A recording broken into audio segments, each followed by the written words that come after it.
And welcome back. In recent news, the New York Urban League launched its new Diversity and Inclusion Lab, now the Lab Incubator for Diversity, Equity, and Inclusion Initiatives, Recruitment, and Best Workplace Practices. Now, the Diversity and Inclusion Lab seeks to empower leaders to inventory their own skills in order to craft a workplace that makes it successful and possible for all. Now, joining us to share more details and discuss this is the president and CEO of the New York Urban League, Ms. Arva Rice, and we're glad to have you back, Arva.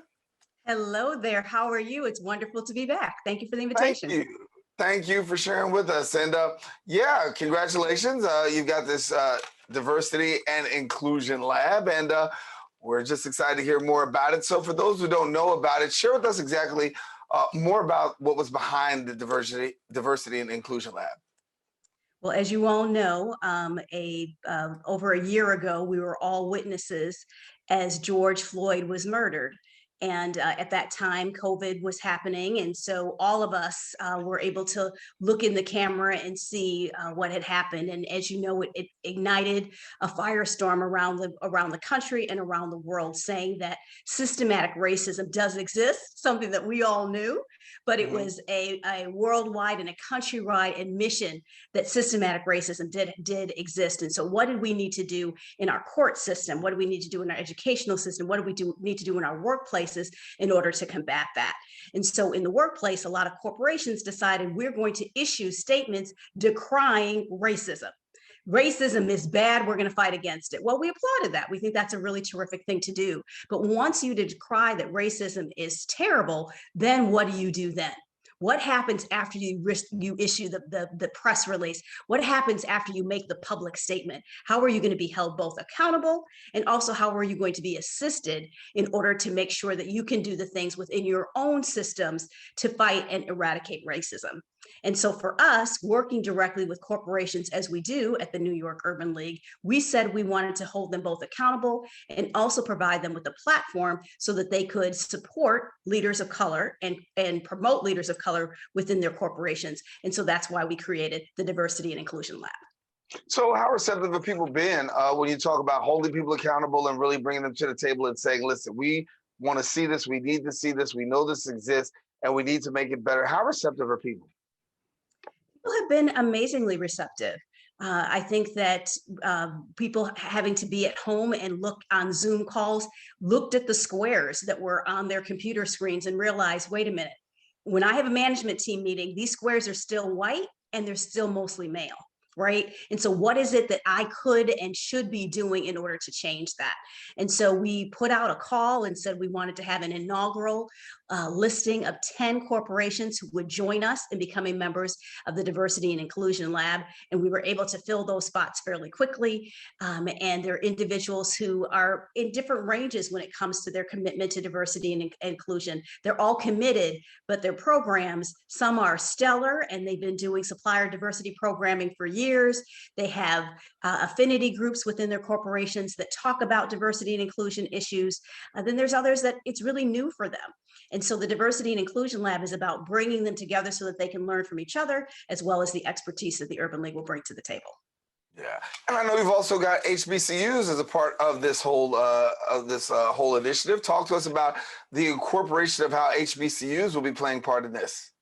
Yes, when we talk about incorporating incredible Black talent and Black excellence, I don't think anyone should say that sentence without giving ode to engaging, working with our incredible HBCUs, our historically Black colleges and universities. Howard and Hampton and Morgan State and Spelman and Morehouse have just produced just an incredible array of our doctors, teachers, lawyers, and other professionals that contribute to our contribute to our communities.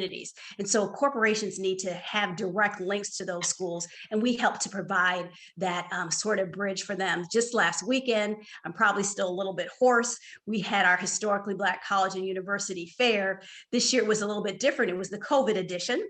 And so as a result, we were all there with our mask on. Everybody was required to be vaccinated. And some of the schools recruiters were not able to come because of the rules that they have on their college campuses, but their alumni associations stepped right up and said, no, we're going to represent, even if you can't fly somebody in from Louisiana, we're going to make sure that we're living in Brooklyn. I graduated from Xavier, and I'm going to represent the school. And so we had all those schools represented this weekend for young people to find out how to go to school there. So that connection to the HBCUs and making sure that those individuals know about the Diversity and Inclusion Lab is something that's core to the work of our effort. Yeah, exposure makes the difference. I think that when you get people exposed to various opportunities and engagements, the opportunity to just take part in something can be so life-changing. What have you found when it comes to the area of exposure? Because this is some of the critical work that you guys do. Exposure is so important. When we talk to the Urban League has launched a number of different science, technology, engineering, and math initiatives.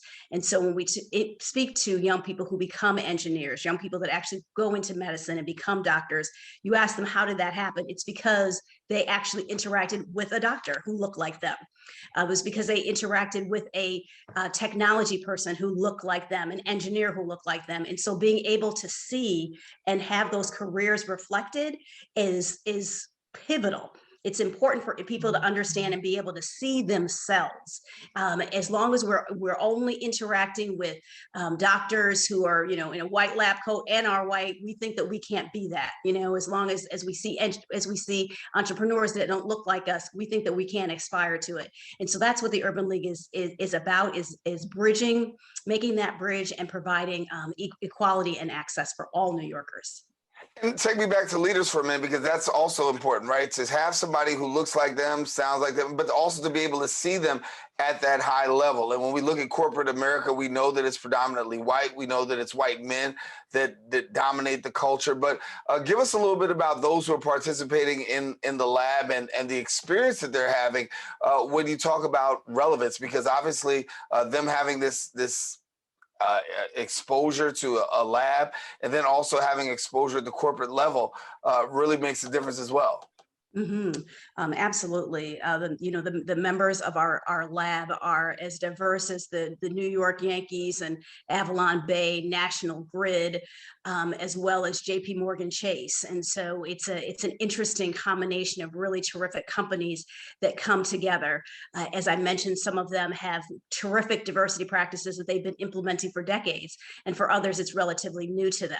And so I was recently at the management team meeting of one of our partners, and they were talking about community engagement, and I applaud them for being part of the work. But I was a little bit challenged, because looking at their management team, it still is predominantly white and it still is predominantly male. And so the fact that they have identified and partnered with the New York Urban League, they've identified this as an issue, but there is work to be done. And so that's why we're excited about doing this project. One of the things that I've said to every member of the partnership is that we're asking corporations to do something that we don't do in our normal lives. If you go back to your neighborhood and your communities, we're still largely a segregated society. Right. The people that we interact with, the folks that we go to church with, the people that are in our social groups are still primarily divided racially. But we want people to come into the workplace and be able to bring their entire selves, their whole selves. And so it's a challenge. And so we want people to be able to have the support in order to do that authentically and well. Yeah. Well, we're right on the verge. I mean, this is Thanksgiving, and thank you for spending your Thanksgiving with us, by the way. And want to tell you, so as we get ready to approach 2022, I know you've got your eyes set on the future. So talk to us about what we can expect coming from New York Urban League coming out of in 2022. We are excited about having a year of reunion. So today, many of you all, as you were eating your turkey and celebrating your Thanksgiving, it may have been the first time you're able to gather with your family since COVID. And so we look forward to 2022 as hopefully we're coming out of COVID. More and more of us are vaccinated. We feel comfortable about doing that. And we look forward to having a year of reunion, bringing together those urban leaguers who've been involved in the Urban League in the 60s and the 70s and the 50s, as well as scholars all the way through till today, celebrating them in various ways, both through our Diversity Inclusion Lab, our Small Business Solution Center, our regular educational programming, as well as our employment programming.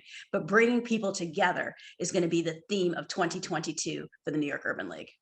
Yeah, bringing people together is a great thing. And obviously, you're doing that through the Diversity and Inclusion Lab. You're doing that by providing resources. But talk to us about COVID, because we talked about this before, and the challenges an organization has faced. What's it been like for you? And give us an update as to how you're managing and how you're dealing coming out of this COVID. And I want to say coming out of this COVID pandemic. Coming out is what we hope we're doing, right? It Right. has been a long, long road. I believe I was on the show before and I talked about when we first heard about COVID and Governor Cuomo sent us all home. I took one pen and one notepad thinking, this will blow over in a couple of weeks, right? Just couldn't believe that New Yorkers would be paralyzed for a longer period of time than, a week or two. And the reality is that we started giving out cash grants to New Yorkers. We gave out food. We started to alternate coming back into the office because we knew that that's primarily the people that we serve were essential workers, and so if they were going to work, we needed to be able to meet them as well out in the workplace. And it's been challenging. The calls that we have been receiving most recently, and is what is of grave concern to me, is around housing issues. We have individuals who are afraid that they're, the moratorium that's been set on paying their rent is going to expire, and so there's concerns about that, and there's concerns about people being able to find livable housing. The prices, the affordability of New York City is just such an issue right now. And then the other concern that I have around COVID is that there are still people who do not feel comfortable taking the vaccine. They have had a long history of interaction with the healthcare system that has made them doubtful, that has made them suspicious, that has made them not want to have the vaccine. And I understand that. I understand that individuals particularly individuals that look like you and I, have not been well served by the American healthcare system. This is a particular point in place where if we continue to only have the people of color be reluctant to take the vaccine, even though there's other people around that, but our fear is that we don't want COVID to become the Black people's disease. Right. Because we know how they treat sickle cell anemia. We know how they treat other Black diseases, and so we want to make sure that we are actively involved, challenging ourselves, having conversations to feel like whether we feel comfortable taking the vaccine, because we want to make sure that this isn't a disease that becomes only concentrated in the African American community. Do you feel like the message is better getting out in terms of the hesitancy? Because so many times we've heard the same thing. We've heard people, I don't want to take the vaccine. The way that it came out, it was quick. It was done under the former presidential administration. A lot of skepticism. But since then, a lot of progress has been made. But in your comings and goings, are you finding that people are still skeptical, given the fact that we've gotten this far? And some people said, listen, I made it this far and I'm still unvaccinated. I can continue on this road. Yeah, I mean, there's still a high level of hesitancy. There's still a number of people who have not taken the vaccine, and you can look at it one of the two ways, right? So they've gotten this far and they've been okay, but the rules around it are getting more and more strict, right? So you can't go to a restaurant, you can't go to an event. We weren't allowed to have people at our historically Black college fair, right? So we're telling people about education, wanting to give them scholarships, but they couldn't come by state law unless they had a vaccine, right? And so as those rules continue to be rolled out, people will need to make decisions about whether they want to stay working at the hospital and or if they're going to take the vaccine, right? And so as people have to make really tough decisions, we want to make sure that we're there to provide them the information that they need. The number and cases of people who have been adversely impacted by the vaccine hopefully will continue to, hopefully go down. And so people will be able to look at those numbers and look at it empirically and say, you know what? There's all these Black people who did take it, and we didn't grow another arm. We haven't gotten sick. We haven't had anything happen to us. So let's look at all the folks that have taken it, both shots and maybe even a booster, and hopefully it will change people's minds. Yeah, I mean, hopefully that'll be the answer, that people's minds can be changed. But from your perspective, when you look at where we are right now, from whence we came, you definitely can see a lot of progress, right? Oh, I definitely can see progress. Definitely see progress in terms of both things that we've talked about, in terms of folks being able to take the vaccine. And part of it, I give a lot of credit to our leadership at the governor's level and also at the mayoral level. Clearly, I have critiques of both of them, but the fact is that they have said, we really want people to get vaccinated. We want to be able to have people jumpstart their lives, to be able to go to graduation, to be able to go to the birthday, go to the graduation. And so pushing for that, as well as jump starting our economy, let's be clear. So I think that they have made some bold leadership moves that we needed in order to be able to move forward. Yeah, and we talk about leadership. Obviously, there will be a new leadership shift in New York City, as New York City will get a new mayor, Eric Mhm. Adams. And I know that for yourself, an opportunity to see new leadership. I know you've been very vocal about wanting to see things happen and your disappointment with the way things have occurred. Are you optimistic with the Eric Adams administration that some things will be changing around? I'm very optimistic about Eric Adams' administration. We are so thrilled to have our second African American mayor in New York City. But as we know, it is more than just being the African American mayor. We want to make sure that the inequities that are present in our city are something that he's addressing, and that when we talk about COVID recovery, that is a recovery that we all experience, and that it's not just for the haves, but also the have-nots are included in that. And as we reset our city and our country, that we have an opportunity to do things differently, as there is literally going to be an investment in New York City infrastructure, New York City education, New York City employment at a level that we have not seen in a generation. And so we want to make sure that that investment is smart, that it is forward thinking, and that it is focused on eradicating some of those inequities. Yeah. Arva, we got to leave it there, but I want to thank you for spending Thanksgiving with me and our Thank you. audience as well. And thank you for the work that's going on at the New York Urban League. Of course, the Diversity and Inclusion Lab. People will have an opportunity to tap into that and be connected. So if people want to get connected before we go, how do they do that? Sure. The New York Urban League is www.nyul.org. And then if you want to look at specifically at the portal, it is NYUL Connect. All right, Arva Rice, thank you so much. And again, happy Thanksgiving to you. Happy Thanksgiving. Thank you so much. All righty, taking a quick break. We do have some more show left, another interesting guest. Don't go anywhere. We'll be right back here on the Social Justice Forums.